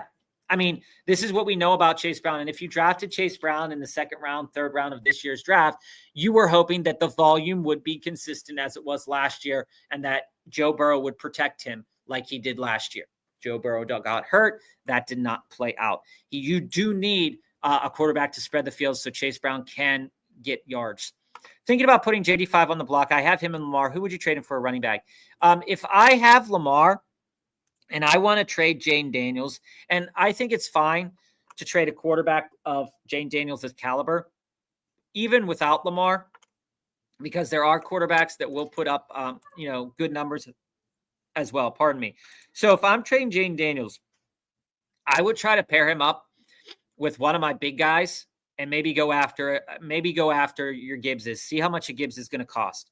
But realistically, the caliber of player that you can go after are your kind of like your Kyron Williamses, your Derrick Henrys, but you already have Derrick Henry, so that doesn't really help you much. If you don't have Javonte, I think Javonte Williams is a fair trade. Javante's been producing really well. People are going to be like, oh, I can get Jaden Daniels for Javonte Williams. And you might be underselling Jaden Daniels there. But again, if you have Lamar and you're going to be playing Lamar from here on out, it's not going to hurt you that much. And I think it's fair. CJ, trade away Adams for Waddle and T. I love Devontae Adams, and Devontae Adams' target share is absolutely insane. And it's absolutely insane, especially when it comes to the red zone. Okay. But again, Jalen Waddle is an asset. Okay. And when we look at Jalen Waddle over the course of the next several weeks, you're going to get some good matchups for him and some bad matchups for him. And I think that all things considered, moving on from Devontae Adams, I might not do, but when I look at this schedule and I see Ravens tonight, Bills, Commanders, Saints, Jets, Steelers, Bengals, I want Jalen Waddle on my team. And if I'm getting T. Higgins back for that, I'm doing that trade. I do think Adams has a lot of touchdown equity and a lot of red zone touchdown equity, but Waddle has incredible matchups coming up, and T is going to be just fine. Gadsden or Bowers this week? I'm on a Rondé Gadsden, Jesse. I explained in my message to, I believe, Wumbo, if you go to the last video, Gadsden's an incredible play. So it's Gadsden over Bowers. I'm willing to wait a week on Bowers to see what happens. Pick 2 to start between Tucker Kraft, Gadsden, Xavier Worthy, DJ Moore. I'm leaning the 2 tight ends. They just produce more consistently. Gets you right. If you want confirmation of your decision, I would be starting those 2 tight ends over those 2 wide receivers. And for anybody that knows me and everybody in the chat that knows me, and historically speaking, I love DJ Moore and I love Xavier Worthy. And there is rarely a time where I say it's okay to start 2 tight ends, but these 2 tight ends are treated as wide receivers in these offenses. They're getting targeted like wide receivers. They're getting touchdown opportunities like wide receivers. Rondé Gadsden has like 8 red zone opportunities. Okay. And Tucker Kraft is incredible near the red zone. So I'm starting Tucker Kraft and Gadsden, and I'm not looking back. Still waiting for the guy to respond to me about the trade I talked about on Monday's video. I use the wording Gadsden and a running back instead of Tracy to make him feel like he's in control. Mind games. This is the way to approach it. Like if he feels like he could pick a guy and then he ends up picking Tyrone Tracy, sure, fine, right? People really tend to hold on to players either too long or just long enough. And right now, like, it's the JTs of the world that are dominating, but hopefully we can get us to the point where we can get to that level in weekly production. Love this, Mwembo. Hawk Tua to the waiver wire. It's unfortunate because it's a great team name. But, Hawk deserves to be on the waiver wire right now. With the uncertainty of Bucky Irving's injury and timeline, would you accept the trade to receive Ashton Genty? So, A-Flow. I like healthy players, especially if my record is middling. So if I'm 3-5, if I am 2-6, if I'm 4-4, I want healthy players. And I understand everything that I have said about the Tampa Bay schedule in the playoffs is absolutely true. But that Tampa Bay schedule in the playoffs isn't going to matter to you if you don't make the playoffs. Right now, Ashton Genty is healthy. Do I like Ashton Genty's matchup this week? No, I don't.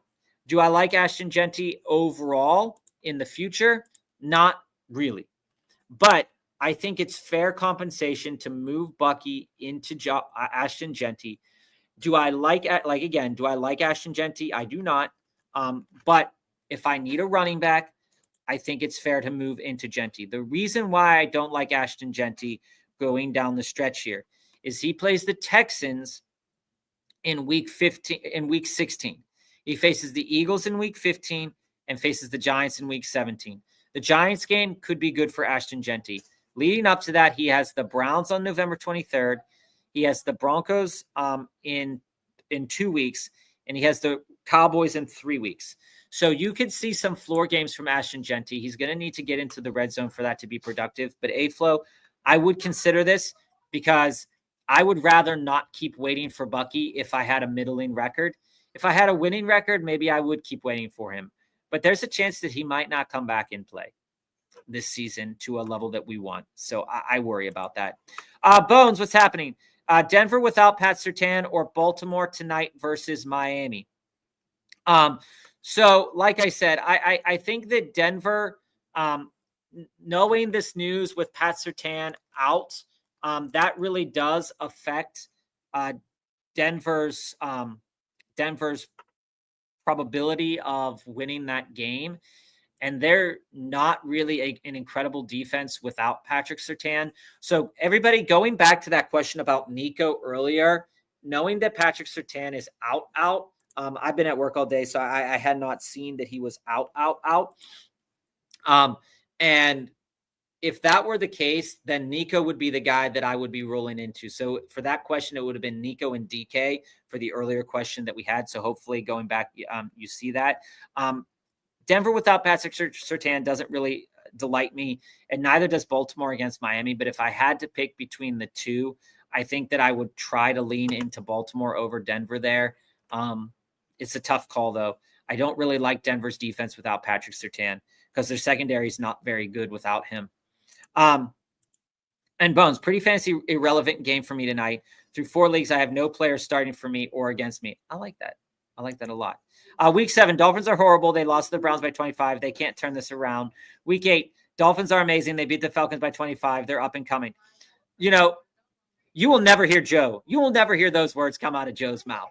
But I do think that Waddle, Waddle's in for a good enough time over the next couple of weeks where Waddle's going to be a good play if you own some Dolphins.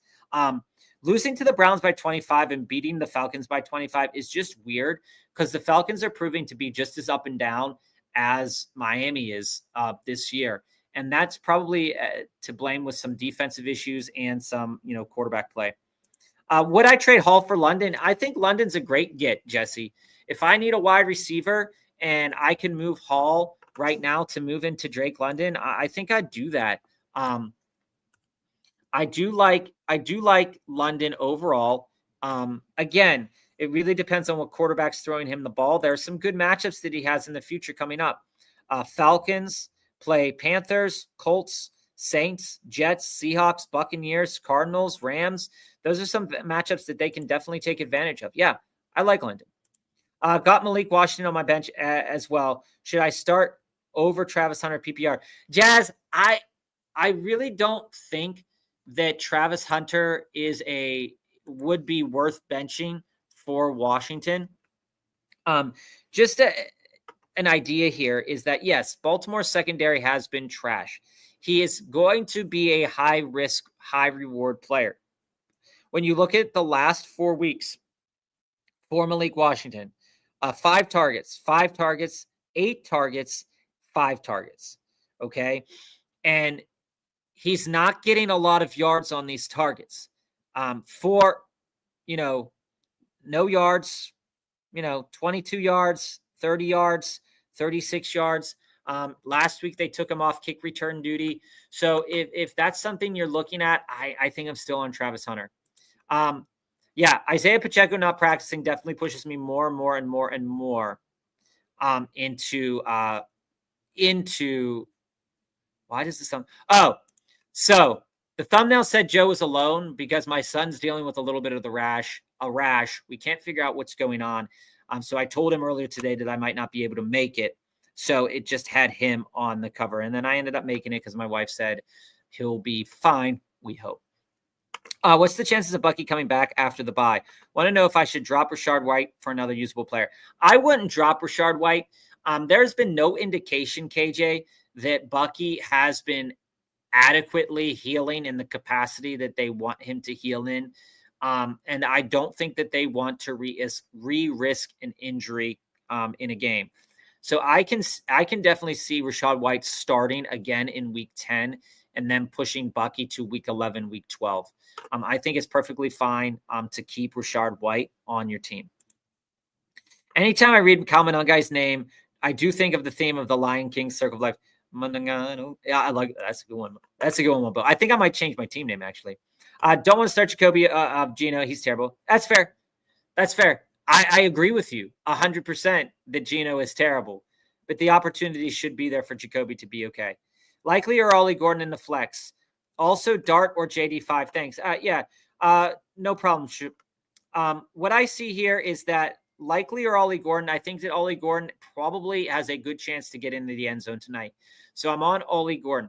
But again, I think that likely over the long haul of the next couple of weeks is an interesting play. Like I said, with Lamar Jackson back, those tight ends for the Ravens become way more cost appropriate. But I think Ollie Gordon's a good play this week if I had to play him in my flex. As opposed to Dart versus JD5, Dart's looked incredible over the last several weeks. Losing Scadaboo is a big ding to this offense overall.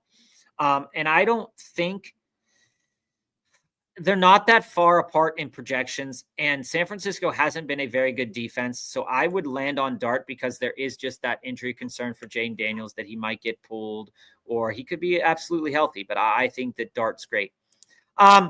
Jazz, is Nick Westbrook Akine's night? Is it his night? It could be. It could be, but the targets aren't there. So when I look at Akine, the targets haven't been there all year. 3, 4, 0, 0, 0, 0, 0, 3, 2. I just don't see it unless an injury happens. But he can absolutely go deep for one and get a touchdown. He could go one reception for 60 yards and a touchdown, and that would be enough to be a good flex play. I just don't like him tonight. Hey, RGQ, welcome. I searched for fantasy football live streams and it didn't pop up. Joe must have been messing with the hashtags. We appreciate you putting that to our attention. I appreciate that a lot. Had to mess with the setting, but hey, how's it going? We are 4-4. It's not great, but we'll get you there. Who do I start? Drake or Lamar? Scared of Thursday night football players in Miami sounds like a trap game. Miami always sounds like a trap game. We were trapped by it last week with Atlanta. Bijan should have went nuts on them, and he ended up with 22 yards, and that's more of a coaching thing than anything else.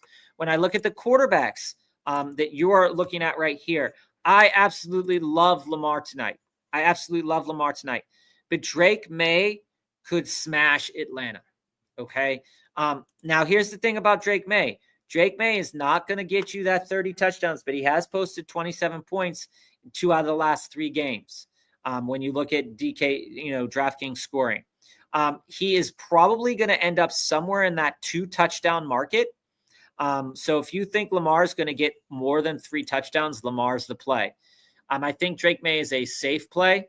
I think that he will get you a good amount of yards, and he's, going to get at least 2 touchdowns this week.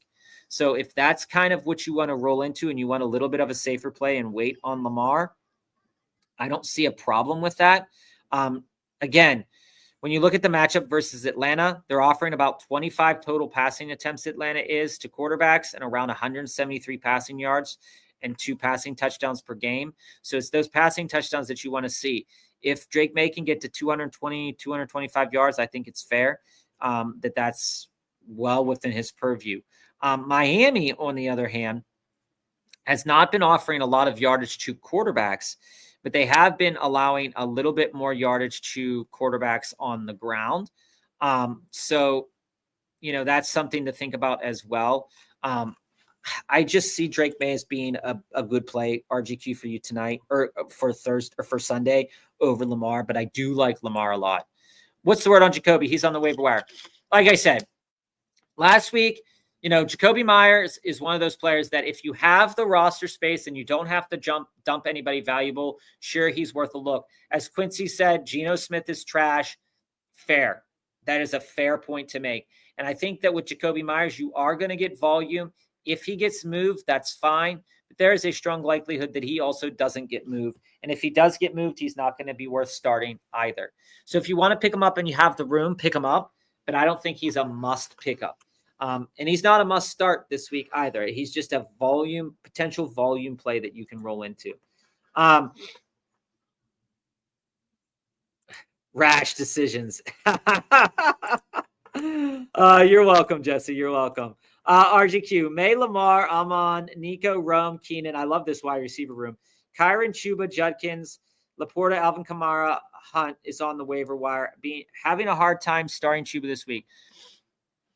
Honestly, to tell you the truth, out of your grouping of guys, if Kareem Hunt and Alvin Kamara is on the waiver wire, I think it's reasonable to drop Chuba.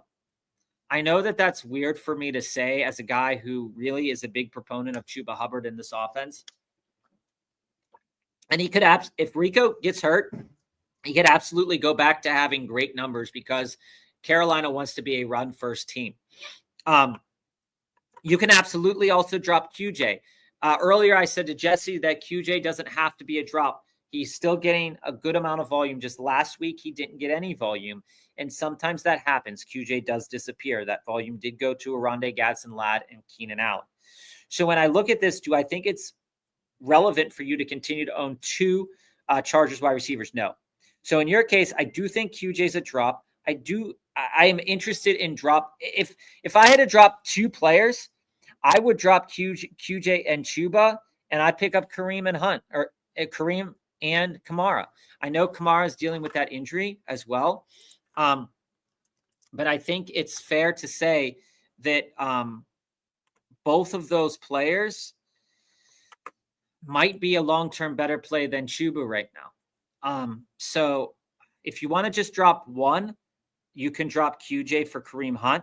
If you want to drop QJ and Chuba to pick up Kareem Hunt and Kamara, I think that's fair to do as well. As a Pats fan, I've been rolling with May this whole time, and he's been doing good for you. Like I said, his matchups have been good, and he's gotten a couple games with 27. The matchup for Lamar is super juicy. Again, though, coming off the injury, we got to see how much he's going to use his legs. But thinking of him, if you think of him as another running back, Miami's been playing putrid against running backs. So where you could see the value of Lamar Jackson this week is if he has, let's say, 9 to 10 rushing attempts for 100 yards and a touchdown. That's absolutely what you want out of Lamar this week. So if that's what you want to roll with, I'm okay with that. I like both quarterbacks this week. I don't think you're going to go wrong with either quarterback. I think that both quarterbacks do end up settling in that 25-point range. So I don't see like a super big difference of that. But where Lamar could really pop off would be in that rushing numbers. Hey, Barcavius, need to flex one. Waddle, Devontae Adams, or Pittman. I have Puka and Amon-Ra starting. So like I said earlier, guys, I really like Waddle this week. I really do. But Michael Pittman and the Indianapolis wide receivers are in another incredible matchup. The Steelers can't stop anything in the secondary. Now, maybe Kyle Duggar changes that. Maybe the coaching staff gets their heads out of their ass. But Michael Pittman should be a fantastic play this week. If I could only choose one, and it's very, very close. It's very, very close. But I like Michael Pittman a lot. Davante Adams is another incredible play. Again, lots of touchdown equity there against New Orleans. But I think I'm leaning Pittman, although I think that Waddle is going to have a tremendous game, and I think that Davante Adams is going to have a tremendous game. Now, my lean is to Pittman. However, if you go Waddle, if you go Adams, where Waddle shines is Waddle doesn't have target share competition as strongly as Pittman. So if you're worried about the target share competition and Daniel Jones could throw to any one of those wide receivers, you lean Waddle. If you like the matchup better, then you lean Pittman. But I think that both are really tremendous plays, and you have a good problem to have. So again, Pittman has a great matchup. Waddle's probably going to dominate the target share in this game for Miami. Whichever one you prefer is the one that I would go with. My lean is tentatively towards Pittman. I really can't believe it's happening to Chuba either. You guys know me, and you guys know I was chomping at the bit to get Chuba in best ball drafts this year a lot. And it's really hard. It's really hard to say that Chuba might be a drop. And this is why I suggested to you, Jesse, that I don't really want him. But they are a run first team. And if Rico goes down, he is worth having on your team. Again, with QJ, I would drop QJ for Hunt for your running back room because you don't need both of those Chargers wide receivers. Drake May is all that needs to be said. Puka, Amon, Adams, Waddle, Pittman. Yeah. If I had that room, Wumbo, you're absolutely right, Barcavius. If I had this room like Barcavius has, I'd be moving Adams or Waddle or Pittman and trying to get as good of a running back as I could ever get. Any knowledge of Rico Dowdle's injury history? Not anything that we wouldn't just be able to search up on the Google machine. He suffered a calf injury week 5. In 2021, he had a hip fracture, caused him to miss the entire season. And he only played in 5 games, I believe, the following season. Draft Sharks is telling us that he has a medium risk, a 48% chance of injury. So, yeah, I mean, like I said, you could absolutely lean into the narrative of keeping Chuba, although Chuba's not a starter level right now, in case Rico gets hurt. And then just moving on from QJ, honestly, to tell you the truth. How are we feeling on the Waivers kicker? Here's the thing. Thursday Night Football, let's go back, and we're getting towards the end of the show. So let's go back and let's take a look at Thursday Night Football in the 2025 season to see how kickers have been doing in these games. So September 11th, Green Bay and Washington. So in that game, kickers had Matt Gay had a field goal. Brandon McManus had a field goal. Not much. 2 field goals that entire game. Let's go back to more recently. Let's go to week 6. That was the Philly matchup with the Eagles. In that matchup, Elliott had 1 field goal, and no other field goals were scored in that game. Going to the Cincinnati Steelers game. The Cincinnati Steelers game, Boswell had a field goal. McPherson had a field goal. McPherson had another field goal. McPherson had 3 field goals, 4 field goals for Evan McPherson in that game. And, just a little fun experiment to see tendencies on Thursday Night Football for teams on short games, short schedules. Will Reichert and Cameron Dicker. Cameron Dicker got 3 field goals in that game. So it could be it could be interesting. It could absolutely be interesting to roll out a kicker this week. And again, weather is a weird thing. So looking at the weather report for the NFL games this week, the Dolphins are in no risk from what I'm seeing here of bad weather. 7-mile-per-hour winds, so that's good for kickers. I think when considering that almost every single game on the slate has a slight chance of rain.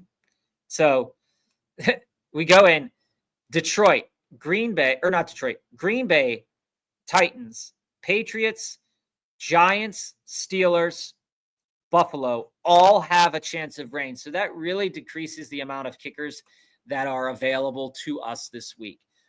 It could be a week to go with, Cam Little or Daniel Carlson, although those are low floor guys. I think that I'd just send Loop and see what happens. In that Gadsden trade I talked about with Tracy, would you rather have Rico? No. They have him too, and I feel like he might not be valued the way he should because of last week's game. Would I want him over Tracy? I like Tracy a little bit more, but I do like Rico. So what would the trade be again? So a possibility. Only fantasy football can make me like. I agree. I mean, there are choices that I make. Like, I mean, you've heard me talk about Kamanungai, and this is a guy that we were talking about very briefly when we were doing our best ball conversations earlier in the offseason.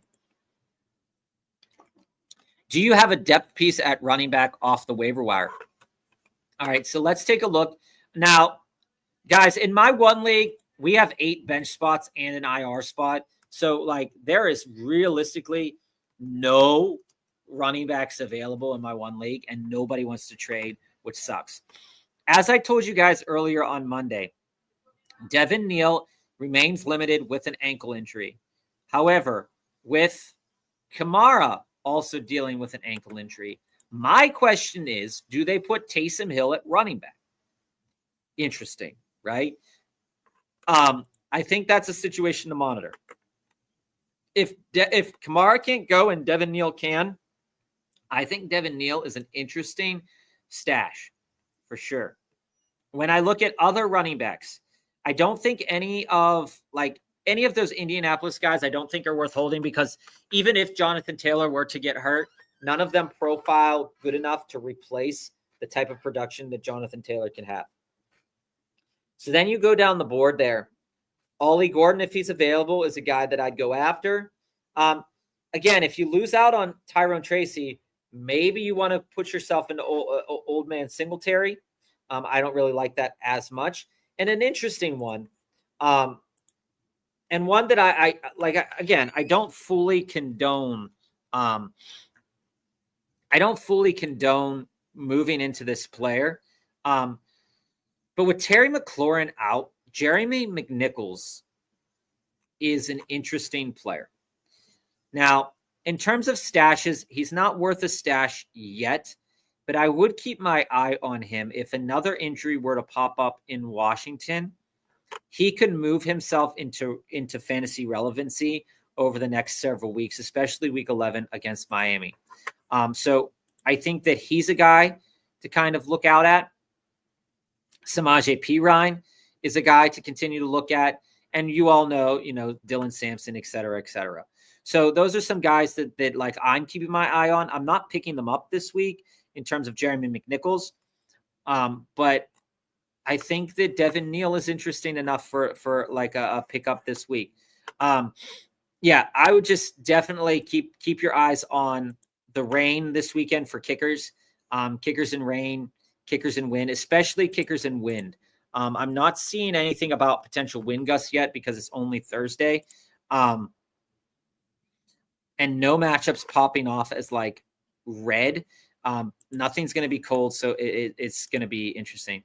Got tickets to watch the Birds in December. That's going to be a good watch. What games did you get? Did you get it for, Nick? Let me see. What game would I want to watch if I went to an Eagles game in December? All right, so we got Eagles, Raiders, Eagles, Bills at Bills, Eagles, Commanders. So I'm assuming that it's Eagles, Raiders, or it's got to be Eagles, Raiders. Oh man, they're gonna pound the shit out of the Raiders that game. That's gonna be a nice game for you to watch. Who would you start this week? 0.5 PPR, Kamara, Kareem, Woody, or Knight? RGQ, you have three running backs this week that I've talked about at length over the last couple of days. If you want a big brain play, because the matchup is solid, it's Zonovan Knight. Now, the only question mark that you might have with Zonovan Knight, or Bam Knight, as he wants to be called, is that Kyler Murray's coming back, and that could absolutely chip away at his total overall carries. Amari DiMercato might be healthy. That could chip away at his carries. But I think that Bam is a great play. I think that he's an incredible play. And he's the guy that I would start out of these four. It's a very big brain move. It's either going to ding you really hard, or it's going to pay off big. Okay? Because Dallas can't really do anything against the run or the pass. Okay? And that's why I like Jacoby if Jacoby were to play in this game. Woody is going to be able to run against this Denver defense. Denver's defense, again, is not incredible. Without Patrick Surtain, they're really not that great. They do let up a lot of attempts on the ground to running backs, but not a lot of yards. So considering that, Woody Marks, without Patrick Surtain on Nico, if Nico is playing and Nico is fully healthy, they're going to be able to throw the ball at will against Denver. So if you have CJ Stroud and you want an opportunity to deploy CJ Stroud, the time is now. Because when I look at this game, right, and you see all the narratives that can happen around this game, Knicks can make it competitive, but Houston's defense is very, very good. And Denver's is not without Patrick Surtain. And so when I look at it and I think about all of the ways that Denver can be beaten, it's if they lose the time of possession game. And if they were to lose that, and Woody and Houston would want to lean into a running game, then Woody Marks is absolutely going to be a great play. Kareem Hunt, similarly. Kareem Hunt's not going to rack up a bunch of yardage, but with Isaiah Pacheco out, Kareem Hunt has that touchdown equity in this Andy Reid system. All three of those guys, not Kamara, all three of those guys in their own ways, I think, are in incredible situations going into this week when you look at all of the things that could happen narratively in these games. Now, if you don't like the big brain move of Bam Knight and you want a little bit more security in terms of the offense is going to be able to move the ball and my running back is going to get red zone touches, then it's Kareem. If you lean into the narrative of Houston being able to throw at will against the Denver secondary, then that opens up a lot of running lanes for Woody Marks. And Woody Marks could see 100 yards in that game. I know that Denver hasn't given up a lot of 100-yard rushers, but you could absolutely see Woody Marks going for 100 yards in that game. Again, he does still have to fight with Nick Chubb, but again.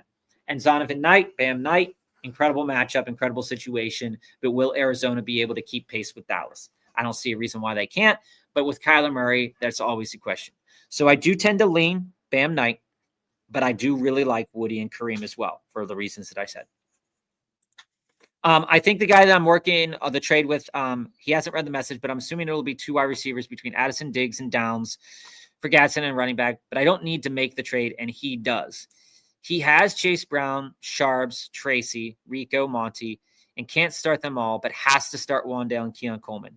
You do have that leverage. And that's why I suggested in the message that I dropped in the last video, Wumbo, is that when I look at this trade in general, I hesitate to give up Addison. But Addison has great matchups, but you know, the worry that people have for Addison is that JJ McCarthy will suck. And that could happen. That could absolutely happen. With Diggs, on the other hand, I like Diggs, but again, that wide receiver room is so off and on in terms of who is getting the ball on a weekly game basis and who's getting those money targets. One week it looked like Diggs was going to emerge as the asset to own, and then all of a sudden it's not as sunshine and roses. So I think that you're going to get a couple of those games in the future here from Diggs. And I think that if I'm moving off one of those players to move into a better running back situation, I think that Diggs is a guy that like you can do that with. Because his targets are spread out a little bit more. And again, that 12 target game was absolutely ridiculous. So I think if I was going to move one of those wide receivers, I would probably move Diggs over Addison. But if I had more aversion to Addison in general, in JJ McCarthy's situation, moving Addison does make sense. But again, I mentioned it, like you said there in the chat, they have an incredible schedule. And if JJ McCarthy is just slightly good, Addison will pop. And so I'd like to keep him, but you can sell him for somebody maybe better in the running back situation, right? So for example, like if you say, hey, I'll give you Addison and Downs, and I'll take Chase Brown and Gadsden.